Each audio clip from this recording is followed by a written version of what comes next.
I'm Steve Beshear. I was governor of Kentucky from 2007 to 2015. Now I'm a private citizen. I'm here in Lexington, Kentucky, some 400 miles from Washington, at a diner with some neighbors, Democrats and Republicans, where we just watched the president's address. I'm a proud Democrat, but first and foremost, I'm a proud Republican and Democrat and mostly American. And like many of you, I am worried about the future of this nation. Look, I grew up in Kentucky in a small town called Dawson Springs. My dad and granddad were Baptist preachers. My family owned a funeral home. And my wife, Jane, and I have been married for almost 50 years. I became governor at the start of the global recession. And after 8 years, we left things a lot better than we found them. By being fiscally responsible, I even cut my own pay. We balanced our budget and turned deficits into surpluses without raising taxes.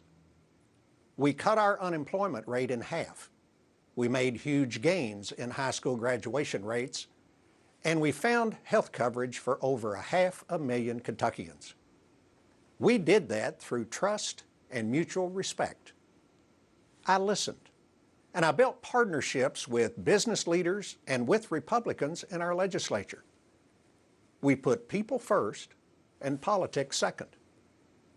The America I love allowed a small-town preacher's kid to be elected governor. And it taught me to embrace people who are different from me, not vilify them.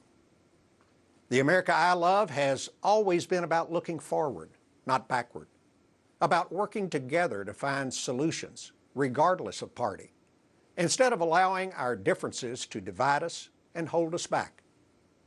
And we Democrats are committed to creating the opportunity for every American to succeed by growing our economy with good-paying jobs, educating and training our people to fill those jobs, giving our businesses the freedom to innovate, keeping our country safe, and providing health care that families can afford and rely on. Mr. President, as a candidate, you promised to be a champion for families struggling to make ends meet. And I hope you live up to that promise. But one of your very first executive orders makes it harder for those families to even afford a mortgage. Then you started rolling back rules that provide oversight of the financial industry and safeguard us against another national economic meltdown. And you picked a cabinet of billionaires and Wall Street insiders who want to eviscerate the protections that most Americans count on and that help level the playing field. That's not being our champion, that's being Wall Street's champion. And even more troubling, you and your Republican allies in Congress seem determined to rip affordable health insurance away from millions of Americans who most need it. Does the Affordable Care Act need some repairs? Sure it does. But so far, every Republican idea to replace the Affordable Care Act would reduce the number of Americans covered, despite your promises to the contrary.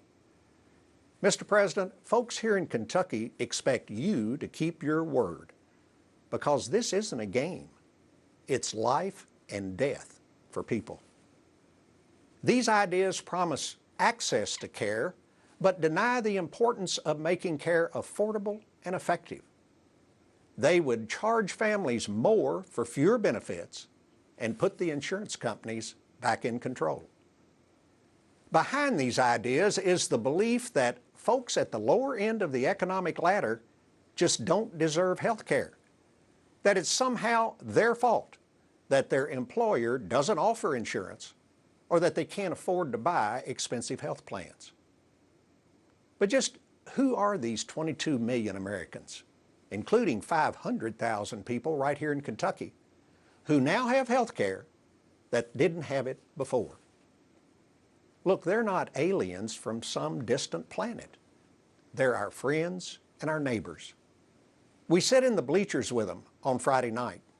We worship in the pews with them on Sunday morning. They're farmers, restaurant workers, part-time teachers, nurses' aides, construction workers, and entrepreneurs working at high-tech startups. And before the Affordable Care Act, they woke up every morning and went to work, just hoping and praying they wouldn't get sick, because they knew that they were just one bad diagnosis away from bankruptcy. You know, in 2010, this country made a commitment that every American deserved health care they could afford and rely on. And we Democrats are going to do everything in our power to keep President Trump and the Republican Congress from reneging on that commitment.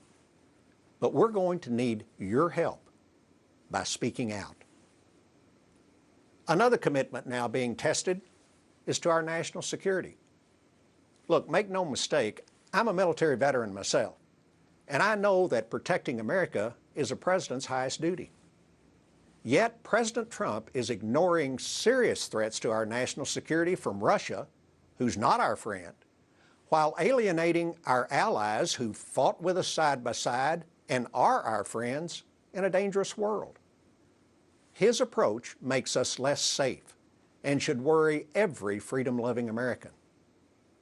Instead, President Trump has all but declared war on refugees and immigrants.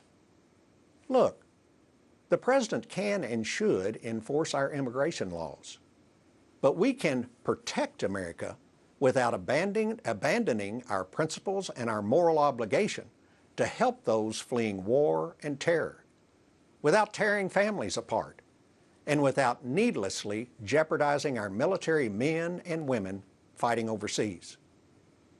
You know, another Republican president, Ronald Reagan, once said, "In America, our origins matter less than our destination."